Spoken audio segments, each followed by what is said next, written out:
wabarakatuh. Kenalkan, saya Ratu Salva Rizkianidrum. Saya Helena Lumandol. Saya Lisa Isandra Eza. Saya Eza Junia Fitri dan saat ini saya bersama dengan kakak saya.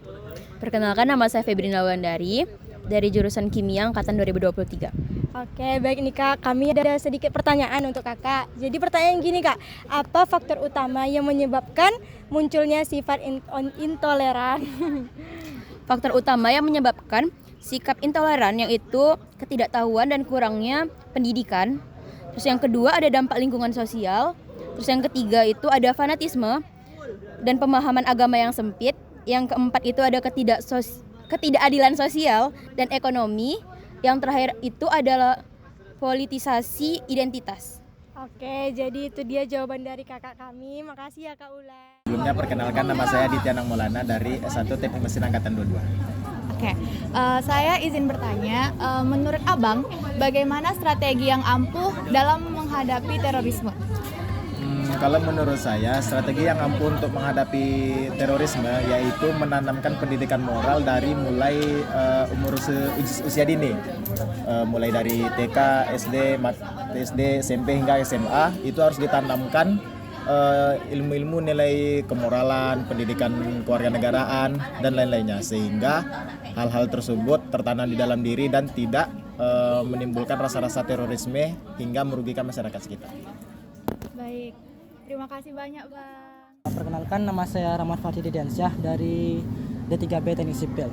Oke, saya mau nanya nih Bang, menurut Abang nih, apa faktor utama generasi muda terpapar pemikiran radikal?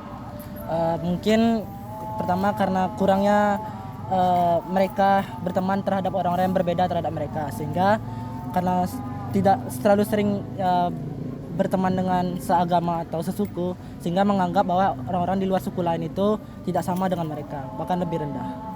Oke, jadi itu dia jawaban dari abangnya tentang radikal. Makasih ya Bang sudah mengganggu. Saya Gilang Ramadan. Nah, di sini saya ingin bertanya, menurut Anda bagaimana sikap toleransi dalam masyarakat bisa membantu mencegah munculnya konflik atau kebencian antar kelompok? Oke.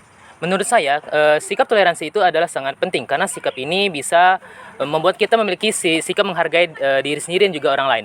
Kenapa sikap toleransi ini bisa membuat kita menghargai diri sendiri? Karena yang pertama, itu kita tidak mampu untuk memiliki pendapat lain terhadap orang lain gitu. Misal kayak kita tidak suka dengan suatu suku, kita tidak boleh menyakiti perasaan orang tersebut, sehingga kita bisa membentuk diri kita sendiri agar lebih baik lagi. Dan alasan kedua, sikap toleransi ini bisa membentuk orang lain.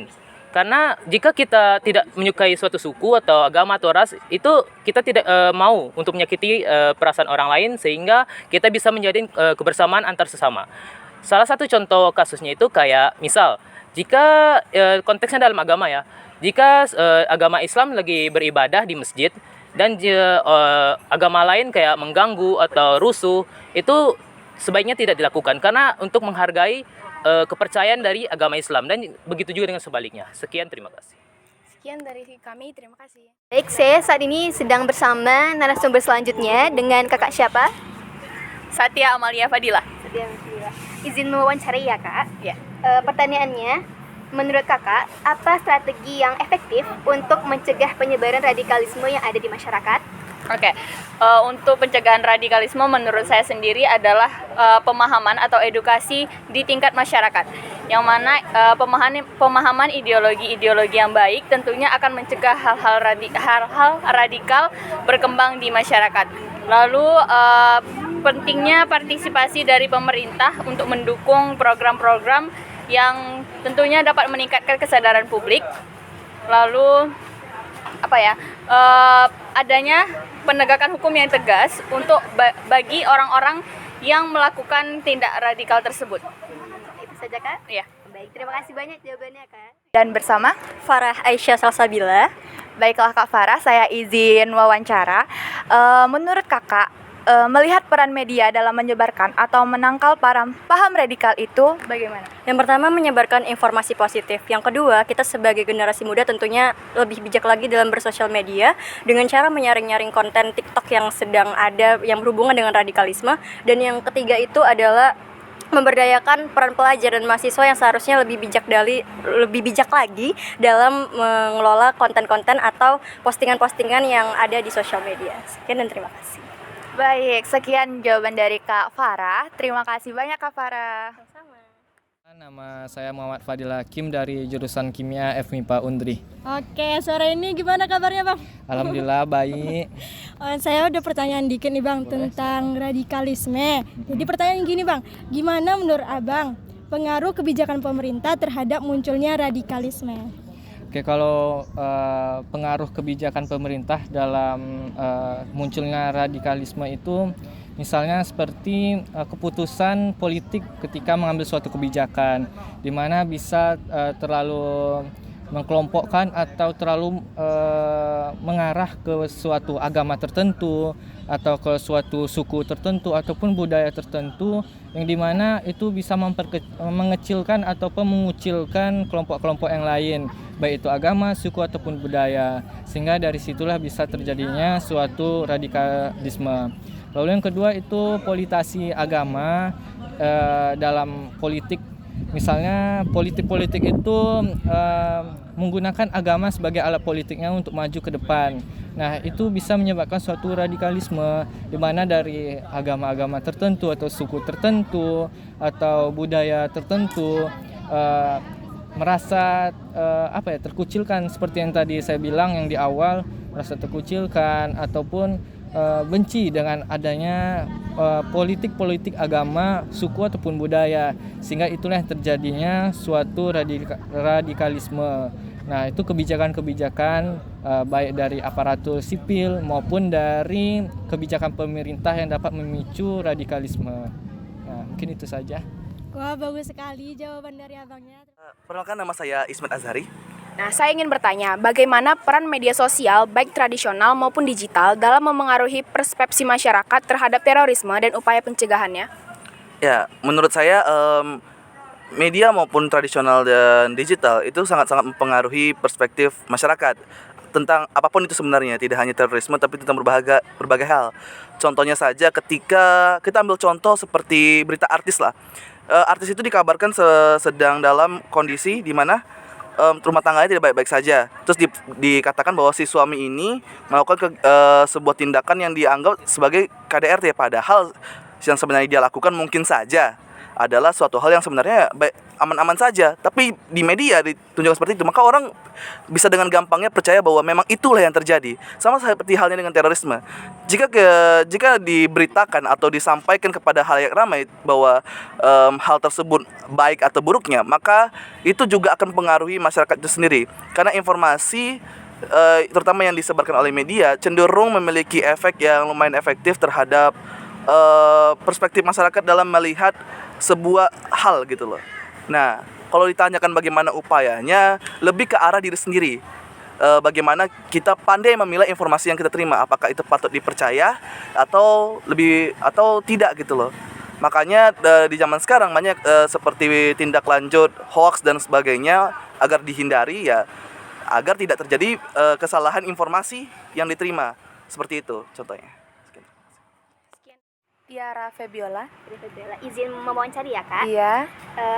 Pertanyaannya, apa yang menjadi ancaman terbesar dari radikalisme terhadap generasi muda? Baik, jadi yang menjadi ancaman terbesar dari radikalisme terhadap generasi muda itu pastinya yang pertama adalah kekerasan dan terorisme, yang dimana tindakan ini dapat merugikan banyak pihak. Lalu yang kedua itu ada penurunan rasa nasionalisme, yang dimana dapat menghancurkan bangsanya sendiri, dan juga radikalisme ini dapat mengajak targetnya itu untuk meninggalkan budaya dan kearifan lokal bangsa. Itu saja. Terima kasih banyak ya Kak. Nama saya Gina Melisa Putri, bisa dipanggil Gina. Oke, kita sekarang bersama Kak Gina nih guys. Jadi gini, saya ada pertanyaan nih untuk kakak. Jadi menurut kakak, bagaimana langkah-langkah yang efektif untuk mencegah intoleran di Indonesia, Kak? Langkah-langkah yang bisa kita ambil untuk mencegah intoleran di Indonesia itu terutama satu, menjaga sifat, saling toleransi satu sama lain, itu kita menghargai, tidak membeda-bedakan satu sama lain. Kemudian kita bisa melalui pendidikan moral kita, kemudian kita juga bisa silaturahmi, menjaga biar silaturahmi kita itu nggak terputus dan tidak ada perpecahan satu sama lain. Oke, jadi itu bagus sekali ya guys jawaban dari Kak Gina. Terima kasih ya Kak. Saya Mia Irlanda yang merupakan mahasiswa semester 3 jurusan kimia. Nah, saya ingin bertanya nih Kak, bagaimana pendapat Kakak tentang pendidikan atau pola asuh keluarga memengaruhi sikap intoleransi? Baik. Menurut saya sendiri, pola asuh keluarga itu adalah awal dari sebuah pendidikan, yang dimana pendidikan utama yang kita dapat itu dari keluarga. Nah, sifat intoleran adalah suatu sifat yang dimana dia tidak menghargai perbedaan budaya, perbedaan agama, ataupun perbedaan dari budaya lain, sehingga apabila pola asuh dari keluarganya sendiri tidaklah baik, maka dia akan memiliki sifat intoleran. Sifat intoleran ini berawal dari keluarga yang tidak membiarkan anaknya untuk berinteraksi dengan budaya-budaya lain, sehingga dia menanamkan sifat bahwasannya agama dia ataupun budaya dia itu adalah agama yang paling benar dan paling betul, sehingga dia tidak akan menghargai agama-agama lain ataupun budaya lain. Nah, dari keluarga inilah suatu sifat anak itu akan terbentuk, sehingga apabila pendidikan dari keluarga itu benar, maka anak itu akan menanamkan sifat bahwasannya sifat intoleran itu tidaklah benar. Jadi menurut saya pola asuh keluarga itu akan sangat mempengaruhi terhadap sifat suatu anak yang seperti intoleran tersebut. Nah, jawabannya sangat bagus sekali Kak. Terima kasih Kak. Sama-sama. Oke, Assalamualaikum Bapak. Waalaikumsalam, apa kabar? Baik Bapak. Sebelumnya kami meminta izin Bapak untuk mewawancari Bapak mengenai kondisi radikalisme dan intoleransi yang ada di Indonesia saat ini. Nah, pertanyaan yang pertama Bapak, bagaimana Bapak melihat kondisi radikalisme dan intoleransi yang ada di Indonesia saat ini dibandingkan dengan negara lain? Baik, pertama kalau kita bandingkan dengan negara lain, Indonesia ini sudah menjunjung tinggi nilai-nilai toleransi. Kenapa? Karena mengakomodir kepentingan yang ada di negara Indonesia. Apa aja kepentingan vital? Pertama agama. Ya, agama di Indonesia ini ada 6 dan itu semua diakomodir oleh bangsa Indonesia. Nah, kalau tidak akomodir maka perpecahan satu dengan yang lainnya akan terjadi. Selanjutnya apalagi menghargai suku. Begitu banyak suku yang ada di Indonesia ini, tapi hebat Indonesia bisa menjaga itu. Nah, kalau dibandingkan dengan negara lain tidak. Mereka itu fanatik dengan satu pemahaman, satu sukunya, satu agamanya. Sehingga kalau ada agama yang berbeda, bisa-bisa mereka itu menganggap itu musuh. Ya, kita lihat saja contohnya misalnya di Eropa, di Barat, ketika ada yang pakai jilbab bagi muslimah, maka dianggap teroris. Nah, itu kan sesuatu hal yang sangat buruk di negara lain. Tapi di Indonesia tidak mengakomodir itu kepentingan semua. Jadi kalau dibilang dibandingkan, insya Allah di Indonesia lebih baik menjunjung tinggi nilai toleransi. Dan radikalisme itu sangat jauh lah dari Indonesia. Baik, kalau begitu selanjutnya bagaimana pandangan Bapak terhadap radikalisme dan intoleransi dalam mempengaruhi hubungan antar agama dan kerukunan sosial yang ada di masyarakat saat ini, Bapak? Baik, pertama kita harus pahami dulu ya, radikalisme itu ada dua pengertian ya, dan itu bisa baik, bisa buruk. Kenapa saya bilang bisa baik, bisa buruk? Contoh yang baik itu begini, saya radikal, terlalu cinta, terlalu fanatik dengan Indonesia. Nah, apa nilai-nilai yang ada di Indonesia? Pancasila misalnya, kemudian apalagi, kemudian nilai-nilai kebinekaan. Nah, saya harus radikal dalam hal itu, supaya apa? Supaya saya menjunjung nilai-nilai Pancasila, menjunjung nilai keberagaman di antara kita.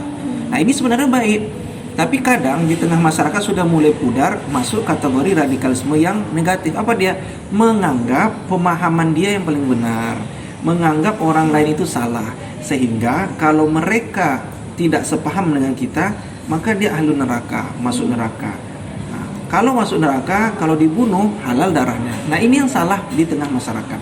Jadi fenomena terjadi radikalisme intoleransi itu apa? Ya gara-gara pemahaman minim baik dalam agama maupun dalam perilaku sosial lainnya. Nah, yang seperti inilah harus kita berikan pendidikan. Salah satu caranya ada apa? Pendidikan lewat video ini supaya orang bisa melihat, oh ternyata radikalisme itu muncul dari pemahaman yang kurang. Dari mana lagi? Dari lingkungan satu dengan yang lainnya, sehingga menganggap lingkungan lain itu salah. Nah, itulah yang harus kita berikan pelajaran begitu.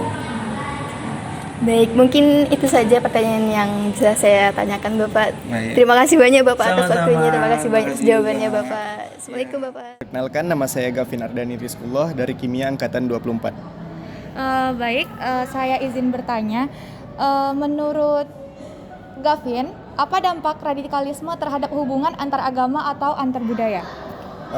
Menurut saya, sebelum itu kita kembali dulu pada pengertian radikalisme. Radikalisme ini adalah penyimpangan atau hal yang bertolak belakang dengan ideologi suatu negara yang dianut. Misalnya di negara kita nih, contohnya Pancasila. Nah, itu sebuah ideologi yang kita anut di negara Indonesia ini. Nah, apabila seseorang terkena paham dari radikalisme, berarti dia memiliki atau bertolak belakang dengan ideologi Pancasila. Nah, apa dampaknya bagi umat beragama dan antar budaya?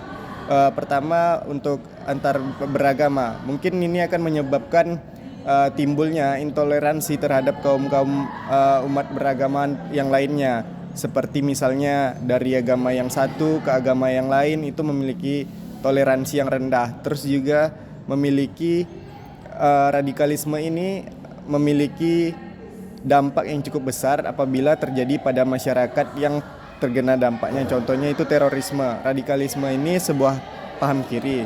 Nah, terorisme ini sebuah tindakan kekerasan yang diambil oleh mereka yang terkena paham-paham radikalisme ini. Gitu. Baik, jawaban yang sangat bagus dari Gavin. Terima kasih. Ini saya sedang bersama Sanaya Nafasyadia. Saya ingin bertanya, apa yang bisa dilakukan oleh generasi muda untuk mengurangi intoleransi?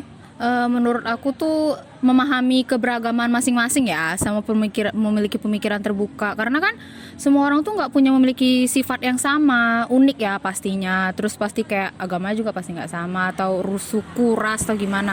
Terus tanpa harus membeda-bedakan, kita harus tetap sama berteman lah ya kan, berkomunikasi, sosialisasi. Sama kayak pemakaian sosial media tuh kita harus secara lebih bijak, harus menghindari semua misinformasi, cari informasi yang lebih tepat, hindari hoax sih. Oke, sekian dari kami. Terima kasih. Dengan siapa, Bang? Saya Muhammad Alfarel Pratama. Izin mewawancarai ya, Bang. Pertanyaannya, bagaimanakah peran keluarga dalam mencegah penyebaran ideologi radikal yang ada di generasi muda saat ini? Untuk peran keluarga itu yang paling pertama itu ya menanam pendidikan lah pada sang anak, terutama itu pendidikan kewarganegaraan contohnya, dengan memberi mereka itu ajaran-ajaran Pancasila lah ya, dan didampingi juga dengan agama. Jadi bisa hitungannya tuh keluarga tuh bisa memberikan kewarganegaraannya sekitar 50% dan agamanya 50%. Jadi itu jadinya mungkin bisa seimbang lah dengan apa. Mungkin yang kedua mungkin apa ya? Sang anak itu bisa dituntun untuk kayak mengikuti kayak event-event pengabdian lah, pengabdian kepada negara. Mungkin bisa contohnya mungkin kayak 17-an lah ya. Di event 17-an itu sama event Sumpah Pemuda lah. Itu bisa menjadi contoh untuk meningkatkan rasa nasionalis pada sang anak lah mungkin.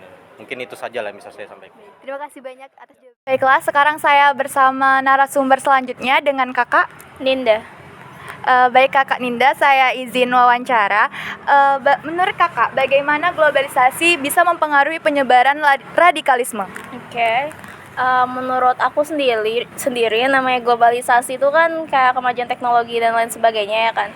Jadi jelas itu berpengaruh juga untuk penyebaran paham radikalisme, apalagi sampai ke Indonesia, di mana akses terhadap informasi, penyebaran informasi dan lain sebagainya itu kan hampir tidak terkontrol di zaman sekarang. Jadi perlu juga sikap kita sebagai pengguna media sosial, pengguna internet itu untuk bijak memilih informasi-informasi sehingga tidak mudah terpapar paham-paham radikal seperti itu. Baik, terima kasih banyak Kak. Sebelumnya, apakah saya boleh bertanya apa yang menjadi ancaman terbesar dari radikalisme terhadap generasi muda? Nah, kalau menurut saya itu ancaman terbesar yang bisa ditimbulkan dari radikalisme bagi generasi muda itu diantaranya yaitu kehilangan identitas mereka sebagai generasi muda yang pertama, sebagai generasi bangsa Indonesia. Nah, itu tentu saja sangat berbahaya karena itu juga tidak hanya menghilangkan identitas diri, mereka juga sifat intoleran itu bisa tumbuh dari situ. Jadi mereka tidak saling menghargai antar suku, ras, agama yang ada di dalam negara kita. dan tentu saja itu merupakan salah satu ancaman yang menurut saya sangat berbahaya, terutama karena kondisi negara kita yang Bhinneka Tunggal Ika. Baik, terima kasih.